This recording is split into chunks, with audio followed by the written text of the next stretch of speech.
Bismillah. Bismillahirrahmanirrahim. Alhamdulillah. Wassalatu wassalamu ala maulana Rasulillah wa ala alihi wa sahbihi wa man walah, amma ba'du. Uhayyikum bi tahiyyatil Islam. Fassalamu alaikum warahmatullahi ta'ala wabarakatuh.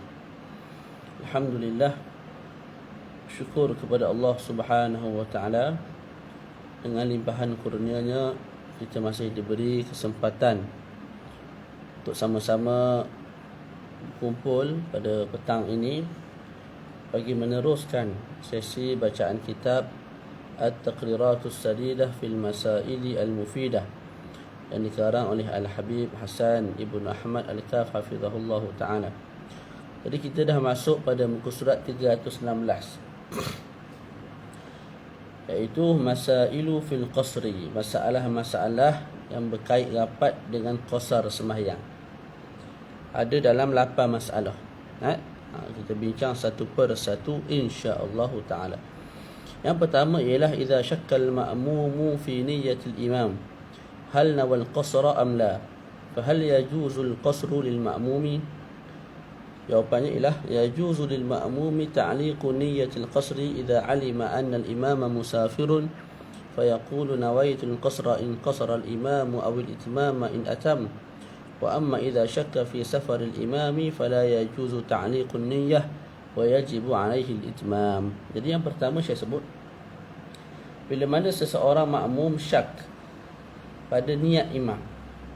Imam kat depan aku ni, dia niat untuk sembahyang qasar ataupun dia niat untuk sembahyang tamam, sempurna 4 rakaat zuhur.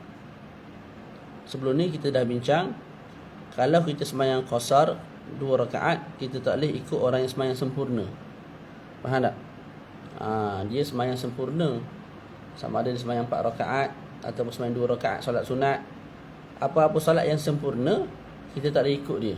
Kita tak boleh jadi makmum kepada dia. Jadi kat sini kita nak jadi makmum pada seseorang, cumanya kita syak imam ni tadi dia niat untuk sembahyang qasar ataupun tidak, maka boleh tak kita ikut dia? Saya sebut ada 2 keadaan. Pertama, kita yakin imam tu musafir. Yang kedua, kita syak imam tu musafir. Pertama dulu, kalau kita yakin imam tu musafir, contohlah imam tu nak kawan kita, mana naik sekali yang kita tadi, daripada Kuantan ni nak ke KL. Jadi confirm lah dia tu musafir. Kita yakin lah dia tu musafir. Tak?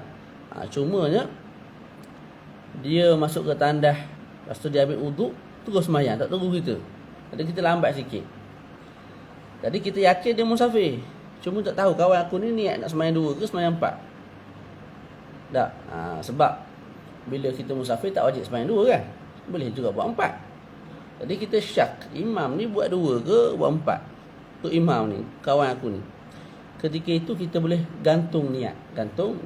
Gini caranya. Allahu Akbar. Dalam niat kita, ketika mana takbiratul ihram itu, kita niat aku sembahyang fardu zuhur 2 kalau imam 2, 4 kalau imam 4. Aku sembahyang fardu asar qasar kalau imam qasar, sempurna kalau imam sembahyang sempurna. Jadi ada kata imam tu buat 2, kita pun buat 2 bagi salam sekali dengan tu imam.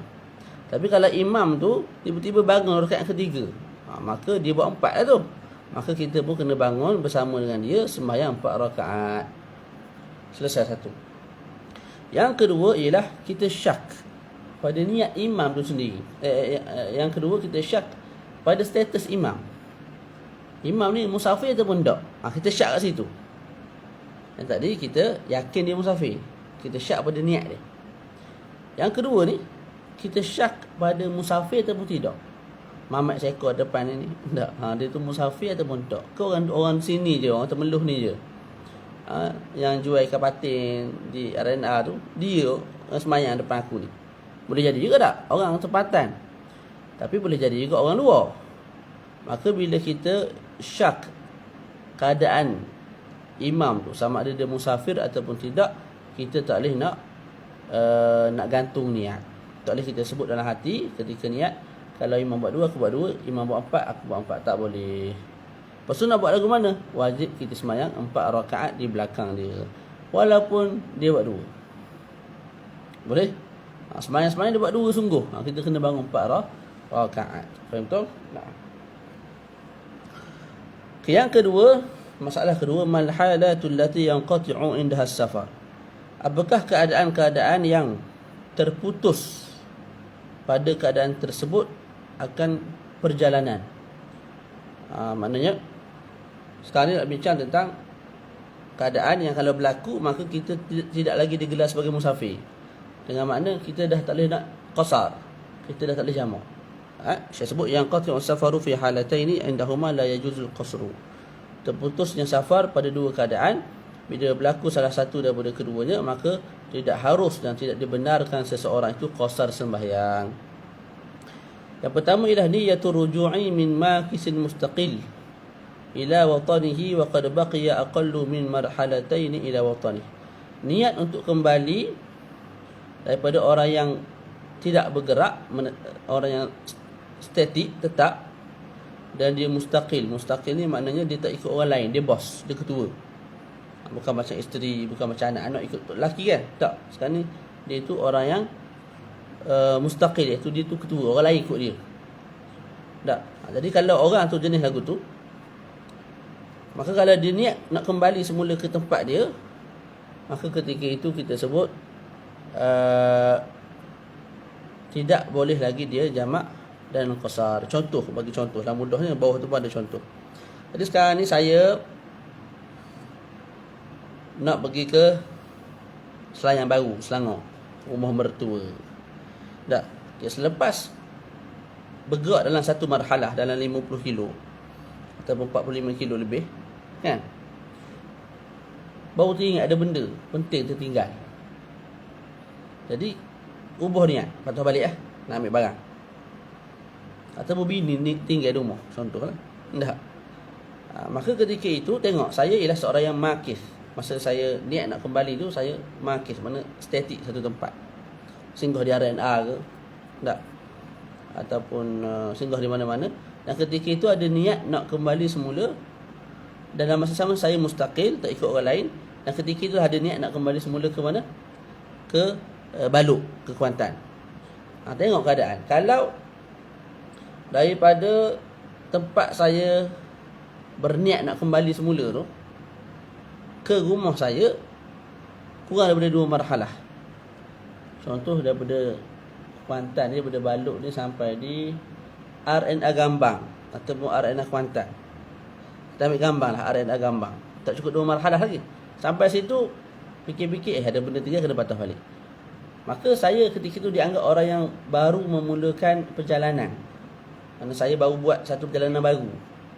Boleh. Jadi saya tak boleh nak jamak ketika mana on the way balik. Contohlah on the way balik tu azan asar, saya nak singgah, nak sembahyang 2 rakaat qasar, tak boleh. Ataupun nak jamak takhir, nak sembahyang dalam tu, tidak dibenarkan. Sebab apa? Sebab jarak tu daripada tempat saya berniat nak kembali semula ke rumah saya, tak, kurang 2 marhalah. Kalau lebih 2 marhalah boleh, sebab dianggap sebagai safar yang baru. Jadi kira dari situ lah. Contoh, dah sampai di R&A Temeloh tu, baru nak patah balik. Jadi on the way balik tu, kalau masuk asar boleh singgah mana-mana, sembahyang 2 rakaat boleh, tak ada masalah. Sebab itu safar yang baru dan lebih 2 marhalah, walaupun nak kembali semula ke tempat kita. Tapi kalau jaraknya kurang, maka tidak dibenarkan untuk dia sembahyang qasar, kena sembahyang 4 rakaat. Jadi itu yang pertama, niyatul ruju' min makisin mustaqillin ila watanihi wa qad baqiya aqallu min marhalataini ila watanihi. Yang kedua, niyatul iqamah fi baladin arba'ata ayamin fa akthara ghaira yawma ad-dukhuli wal khuruj. Berniat untuk bermukim, menetap di satu tempat 4 hari penuh dan ke atas. Tak termasuk hari masuk dan tidak termasuk hari keluar. Boleh? Pertama sekali, kita ceritalah terus contoh. Jadi saya nak balik ke Johor, kan? Saya bergerak bila? Siang. Maka siang tu tak dikira. Sepanjang siang tu tak dikira. Sampai sana pun siang, bukan 6.30 petang. Jadi sepanjang siang ni kita tak kira lah. Nak kiranya start dengan malam. Jadi malam tu kira. Malam, contoh malam ni malam dia. Contoh hari ni hari apa?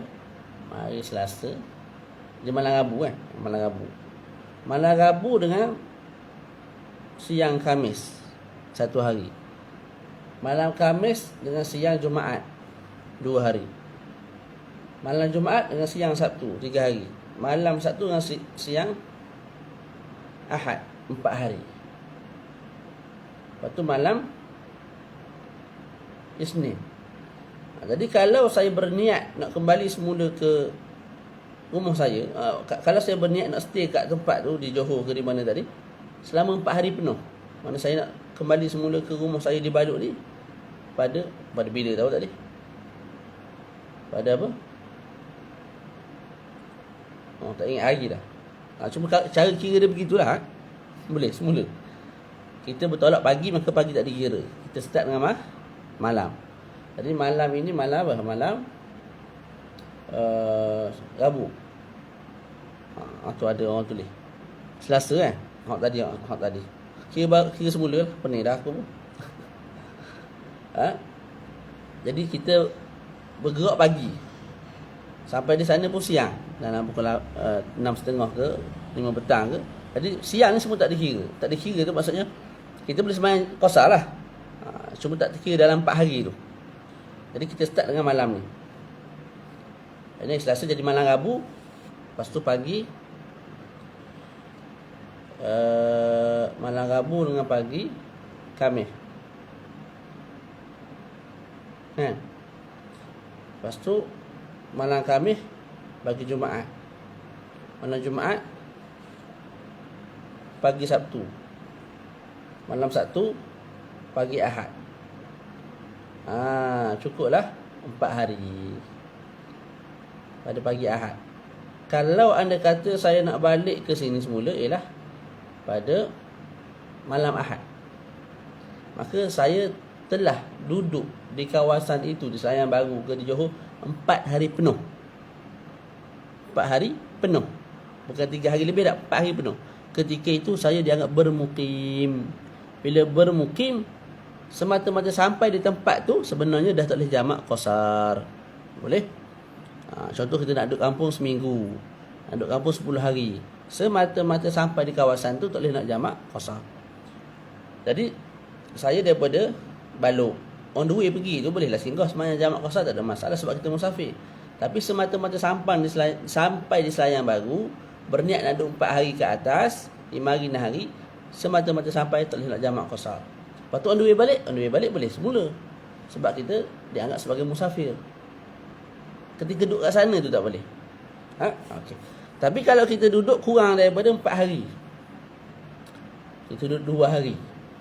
Contoh kita pergi pagi ni sampai petang.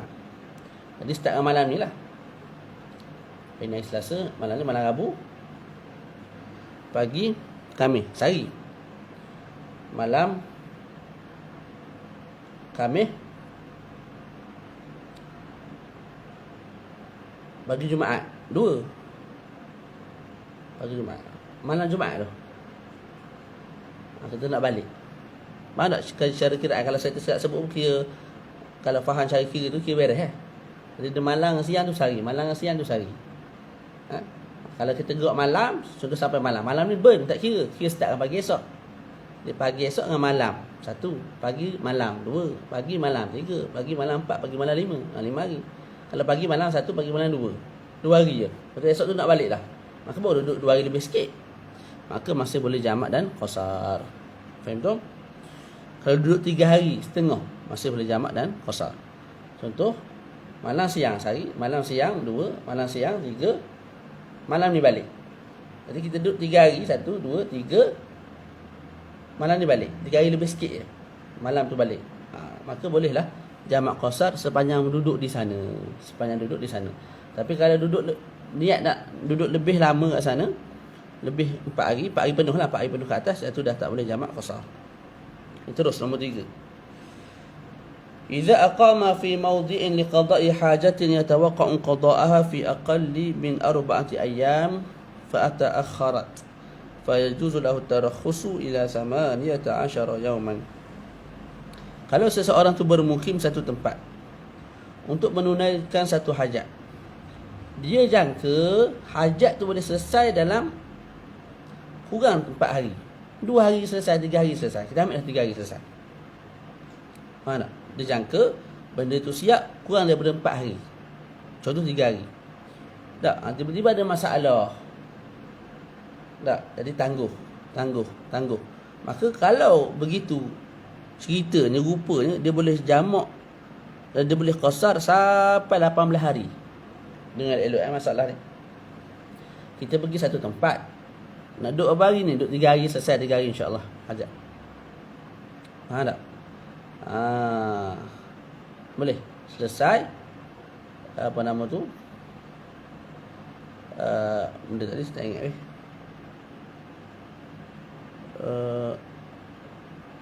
semula. Kalau kita pergi satu tempat dan kita nak duduk dalam kita pergi satu tempat nak tunaikan satu hajat, dan hajat tu boleh selesai dalam tempoh 3 hari, 3 hari setengah, maknanya kurang 4 hari. Cuma ni apa yang kita sangka tu dia meleset. Sebab apa? Ada problem. Orang tu tak mari, orang ni tak mari. Jadi kita punya hajat tu tak selesai dalam tempoh tu. Maka kita boleh semayang qasar tu tak sampai 18 hari. Berbeza dengan situasi kalau daripada awal lagi kita tahu ni takkan selesai ni. Benda kes aku ni takkan selesai melainkan duduk dalam 6 hari, 5 hari, 4 hari setengah. Maka ketika itu tak boleh lah. Semata-mata sampai tu tak boleh nak jamak qasar dah. Yang masalah kita sedang sebut ni, dia jangka yatawaqqa' benda tu selesai dalam kurang 4 hari. Tapi disebabkan ada perkara tertentu, dia tertangguh. Yang tu boleh tarakhus, ambil keringanan untuk semayang qasar sampai 18 hari.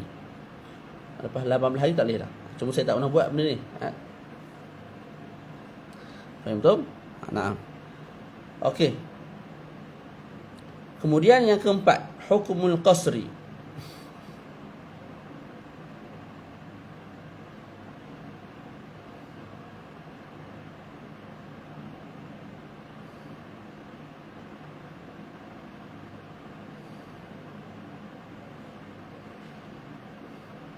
Assalamualaikum Ustaz, ada rujukan mana-mana kitab cara perkiraan hari musafir tersebut? Dia bila Arab sebut yaum ataupun lail, maka kita faham yaum dan lail. Dan dalam kitab dia sebut li'anna fi yaumid dukhul, pada hari masuk. Hari tu tak masuk malam.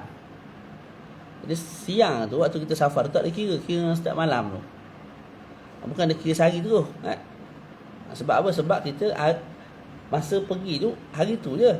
Siang tu saja kita berpergiannya, malam tu kita dah stay kat sana, dah bermukim kat sana. Jadi kira start dengan malam tu lah. Begitu kalau kita keluar malam, malam tu saja kita safar, yang tidak dikira tu 4 hari tu. Tapi bila dah sampai, kita dah stay kat situ kan, maka dah start dah kira dengan waktu siang tu. Kalau sampai malam, maka siang tu kira. Sebab siang tu tak musafir dah, kita mesti situ dah. Maka kiraan tu bermula daripada waktu tu. Boleh? Faham tu? Nah, itu. Kita terus. Yang keempat, hukmul qasri fi salah al-maqdiyah. Yajuzu qasru salatil faitah idza fatat wa huwa musafirun wa arada an yaqdiyaha wa huwa musafirun. Fa amma idza fatathu wa huwa muqimun wa arada an yaqdiyaha wa huwa musafirun aw fatathu wa huwa musafirun wa arada an yaqdiyaha wa huwa muqimun فلا بد من الاتمام في كلتا الحالتين كما قال صاحب صفة الزبد رخص قصر 40 فرض أداء أو فائت في سفر من قصدا. Ini mudah ya. Kita hukum qasar pada solat qada. Boleh tak kita qada sembahyang kita buat 2 rakaat? Boleh pada satu keadaan, tak boleh pada 2 keadaan. Boleh macam mana? Boleh kalau kita tinggal tu dalam keadaan kita musafir. Dan kita qada pun ketika mana kita musafir, maka bolehlah buat 2. Faham tu? Walaupun musafir yang berlainan. Jadi minggu lepas saya ke KL, saya tinggal Johor. Tak, esok saya nak ke KL lagi, Saya qada zuhur tu 2 rakaat. Boleh tak? Boleh. Yang tak boleh kalau tinggal ketika bermukim. Kita tak sembahyang zuhur ketika bermukim, lepas tu kebetulan kita musafir. Dalam musafir tu kita nak qada 2 rakaat, tak boleh, kena buat 4. Ataupun sebaliknya, kita tinggal ketika mana kita musafir. Ketika berperjalanan kita tinggal, masa nak qada kita dah bermukim. Dah sampai rumah betul dah. Baru nak qada 2 rakaat, tak boleh. Kena buat 4 juga. Faham betul? Yang kelima ialah idza syakka fi shalah hal fatathu fi safari am fil hadari fala yajuzu kadzalika qasruha. Masalah nombor 5, kalau seseorang tu syak dalam sembahyang, tengah sembahyang syak. Sembahyang aku ni dia qada ni, tengah qada sembahyang. Sembahyang aku ni luput waktu musafir ke ataupun waktu aku bermukim dulu. Dia qada sembahyang zuhur, tengah sembahyang zuhur tu dia nak buat 2. Lepas tu dia mari syak. Ni boleh dok buat 2 ni. Sembahyang zuhur aku ni aku tinggal waktu aku musafir ke ataupun aku tinggal waktu aku sedang bermukim. Syak ketika itu tetap kena buat 4, tak boleh buat 2. Boleh? Sebab rukhsah. Dan rukhsah tak boleh kita buat dalam keadaan kita syak. Yang keenam, idza kana li maqsidihi tariqan tawilan wa qasirun wa salaka at-tawila fa hal yajuzu lahu qasru as-salati fihi am la? In salaka hadha at-tariqa li gharadin sahih ka suhulati at-tariqi aw li amni at-tariqi fa yajuzu lahu qasru as-salati fihi wa amma idza kana la gharada lahu fala yajuzu al-qasru. Ni masalah orang sok mau tanya, ustaz, saya nak ke kampung ada 2 jalan. Pertama, jalan yang pendek, tak cukup 2 marhalah. Dalam 65 km sampai. Satu lagi jalan yang panjang yang cukup 2 marhalah. Okey, saya pilih jalan yang panjang ni. Yang jauh, yang cukup 2 marhalah. Boleh tak saya qasar? Maka jawapannya boleh dan tak boleh. Boleh kalau kamu pilih jalan yang jauh itu disebabkan tujuan yang benar, tujuan yang muktabar di sisi syarak. Contoh, jalan yang jauh tu jalan highway. Maknanya jalan comel lah. Jalan kampung mungkin dekat sikit, cuma jalan rosak. Ataupun selamat jalan ni. Kalau jalan yang lama ni tak selamat. Ataupun jalan panjang ni tak, pemandangan di kanan kiri itu comel. Ada pantai, ada bukit bukau. Yang tu tidak ada pada jalan yang pendek. Tak, maka kalau itulah tujuannya, kamu pilih jalan panjang sehingga lebih 2 marhalah, maka kamu boleh qasar. Tapi kalau semata-mata tujuan kamu pilih jalan panjang tu sebab nak qasar semata. Sebab apa pilih jalan panjang? Nak qasar sembahyang? Tu je tujuannya. Bukan sebab jalan lebih molek ke, jalan lebih cantik ke, jalan lebih selamat ke. Tak, dua-dua sama je. Tapi aku pilih panjang ni semata-mata aku nak qasar sembahyang. Kalau sembahyang 4 rakaat 4 minit, kalau qasar 2 minit je, ni mak 2 minit kat situ. Sebab tu aku pilih jalan yang panjang ini. Ketika itu tidak boleh nak qasar solat. Faham tak? Kena buat 4. Nombor 7, idza nawal qasra wa arada al-itmama athna'a salatihi duna hajatin fayajuzu dhalika. Saya sebut kalau seseorang tu sembahyang dan niat nak sembahyang 2, niat qasar. Tengah-tengah sembahyang dia berniat nak sempurnakan solat. Tak, kita sembahyang 2 rakaat. Kita sembahyang Allah. Nak buat 2 ni. Tengah-tengah sembahyang tu buat 4 tengah semangat. Ataupun 2 tadi tak khusyuk, nak tambah lagi 2. Dan nak fokus supaya khusyuk 2 rakaat yang berbaki. Maka dia pun buat 4. Tadi dia niat nak buat 2, tapi dia buat 4. Boleh tak? Tanpa sebarang hajat. Jawapannya dibenarkan. Nombor 8. Idza safara al-'abdu ma'a as-sayyidi waz-zawjatu ma'a az-zawj ولا يعرفان مقصد السيد والزوج فلا يجوز لهما أن يترخصا قبل مجاوزة مرحلتين إلا إذا علم أنه يبلغهما. Kalau hamba yang kita sebut sebagai orang yang mengikut, ataupun isteri yang kita sebut dia tu orang yang mengikut suami. Hamba ikut tuan. 2 manusia ni, hamba dengan isteri yang mengikut tuan ataupun suami, mereka ni kalau tak tahu ke manakah arah tuannya dan suaminya pergi, maka mereka tak boleh sembahyang qasar selagi mana belum melangkaui 2 marhalah. Selagi mana belum melangkaui 2 marhalah. Boleh? Isteri kita nak ikut kita, kita tak beritahu nak pergi mana. Tak. Sampai satu tempat kita sembahyang 2 rakaat. Dia tak ada sembahyang 2 rakaat lagi. Sebab apa? Belum melampaui 2 marhalah. Faham tak? Kita boleh buat 2 sebab dalam hati kita memang nak pergi jauh. Lagi 400 km. Dan kita pun dah berada di luar kawasan, maka bolehlah sembahyang 2. Isteri kita walaupun dah berada di luar kawasan, tapi dia tak tahu nak pergi mana. Adakah jarak tu 80 kilo, jarak tu 20 kilo, 50 kilo, tak tahu. Maka dia tak boleh nak qasar sembahyang selagi mana dia belum melangkaui 2 marhalah. Tapi kalau dia tahu, beres semuanya tahulah. Tak ada kerjaan kita nak rahsiakan kepada dia dah. Jadi contoh nak balik kampung, dia tahu kampung mana, kampung abang ke kampung saya. Kampung saya sana, kampung abang sini, dua-dua cukup 2 marhalah. Jadi bila semata-mata keluar daripada kawasan, terus sahaja dua-dua boleh sembahyang jamak dan qasar. Dia boleh jamak, kita pun boleh jamak. Dia boleh qasar, kita pun boleh qasar. Wallahu a'lam bissawab. Selesai kat situ. Jadi selesai bab qasar sembahyang. Jadi insya-Allah pada sesi akan datang kita akan masuk al-jam'u bainas salatain, jamak antara 2 solat. Sembahyang jamak antara 2 solat. Kita akan bincang jamak takdim, jamak takhir, jamak sebab hujan dan juga jamak disebabkan sakit. Insya-Allah taala. Cukup sekadar itu. Wassallallahu ala sayyidina Muhammadin wa ala alihi wa sahbihi wa baraka wa sallam. Alhamdulillahirabbil alamin. Assalamualaikum warahmatullahi taala wabarakatuh. Barakallahu fikum.